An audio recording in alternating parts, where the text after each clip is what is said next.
Alright, good afternoon. I'm back with another video installment. A little bit of an update on the cars here. You can see today we got the Super 8 out. Haven't had it out all year, and we're going to take it out today and drive it around a little bit, give it some maintenance miles and maybe a bath and a little sweep out and dust job. But primarily today I'm working on the 49 Custom 8, and primarily the problems we're having with this today is I need to pull this carburetor off. We got to clean it out. I think it might be a little bit of dirt in there. Last couple times I've driven this car, it wasn't acting too well, and I suspect the problem is actually the fuel pump, which on this car is actually not. Up here in the front you can see I have a block-off plate installed down here. This line, this vacuum line here, this is actually for the booster for the wipers. That thing only, that upper diaphragm only boosts the wipers. It does not actually make them work. It's engine vacuum that makes them work. That's just supposed to help keep them from slowing down as you accelerate with the throttle. But wipers, unfortunately, on this car do not work, and well, not too much of a primary concern for me, as I don't ever take this out in bad weather anyway. But it would be nice one of these days if I get around to fixing the wipers. They should work. They try to work.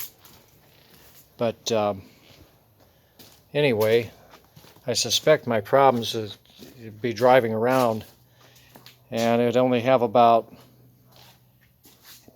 half the power at very most that it should have, driving around with my foot on the floor to go up a hill. It's just not acting right. The last time I took it out, it kind of didn't even want to go up a hill. It was just not being very happy. And it was actually giving a little bit of the backfire through the carburetor, like it's running real lean, which tells me I suspect we have a fuel problem. So one being the carburetor, but the second thing, and it's most notable, being that I have this block-off plate, I have an electric fuel pump in the back of the car.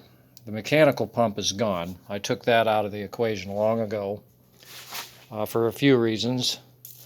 But went over to my friends over there at Summit Racing Equipment. I'll give them a plug. This is a Carter P4259 6-volt rotary fuel pump. This is actually designed to run an engine, not just a primer pump. This is actually a running pump. This is not one of them little vibrator pumps or one of them little pulse pumps. This is actually a high capacity rotary vane pump. And I've had one of these on this car since I put it on the road, and it works very well. And the pump, I'm afraid, is probably on its way out. It makes almost no noise. And I'll even walk back here. You can see I've got the car jacked up. I've actually got it propped up on a set of wheels flat. It can't roll anywhere. I actually have the front blocked.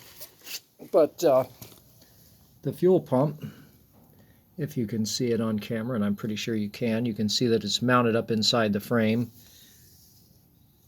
And this is the outer frame rail here.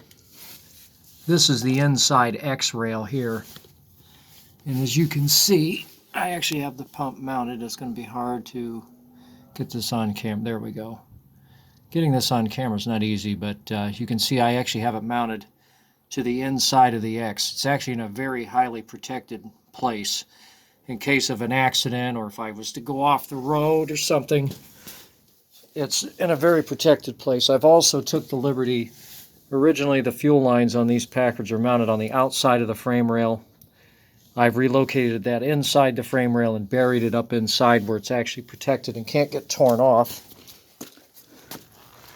And I'm going to replace that fuel pump today. And something else I noticed while I was jacking up the car, and you can see we have some tires that are kind of worn out. I think it's time for some new tires. And these tires I acquired from a longtime friend of mine who's since no longer with us. He passed away quite a few years ago. He had them on his Custom 8 convertible, and I'm going to estimate the age of these tires to be about 30 years old now. They're not cracked. They're getting some cracks. They're not terrible, but time to replace. So we'll get a new set of tires. So like I said, we're going to replace the fuel pump and we're going to clean out the carburetor. Something I'm going to point out, my reasons for doing the fuel pump with the electric like that over there on the bench. These double diaphragm pumps have a couple problems. They don't like modern pump gas, especially with ethanol blends. It really just destroys the rubber in them. And you can rebuild them with new rubber. They've got new rubber for them that's ethanol friendly. But they have one other inherent, very fatal flaw. And all of those double diaphragm or old style diaphragm pumps have this bad fatal flaw, is they will leak gasoline. When they start to go bad, the diaphragms will eventually begin to tear, and they will start leaking gasoline back into the crankcase. And that will wash out your oil, and it will do internal engine damage, or even worse yet, cause a catastrophic failure. I have had to replace 5 engines and rebuilt a 6th one because of that exact problem. And that's why I don't have that mechanical pump on my car. The second reason is I know with the electric, I no longer there's no more vapor lock. There's no more problems with ethanol gas because that rotary vane pump will run any kind of gasoline or even diesel fuel. And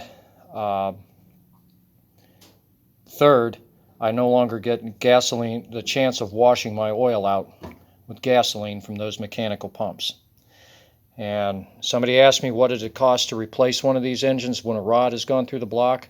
20 years ago, that replacement cost on a 288, not even a 356, just a 288. That replacement cost, including the parts and stuff that I got, and I even donated my time and machined that block myself, and that was $7,000 then. Today, an engine like this 356, this could be a $20,000 loss if you blow one of these up. It could easily cost that much to find another block, go through and do an overhaul on it to restore it, to install it in the car to make it worth your time. So that's why I do not have the mechanical pump any longer on the engine. It's really a cheap insurance policy. And the nice thing about electric pumps is you'll know when they go bad. It'll either really work or it really won't. In this case, it's really not working very well. It's just barely making any noise. I have the same pump set up on the Super 8 out here and on my Hudson, and you can hear them. You can hear them even with the car running a little bit. This one here, you can't hardly hear it at all, even with the car off. So with that, I think I'm going to get started to work. And usually, some people videotape while they work. I can't do it. I just don't have anybody to run the camera, and it would be really difficult. But anyway, with that, everyone out there, stay safe and have a great day. Thanks for watching. And if you like it, please subscribe. Hit the subscribe button. Like I say, thanks again and have a great day.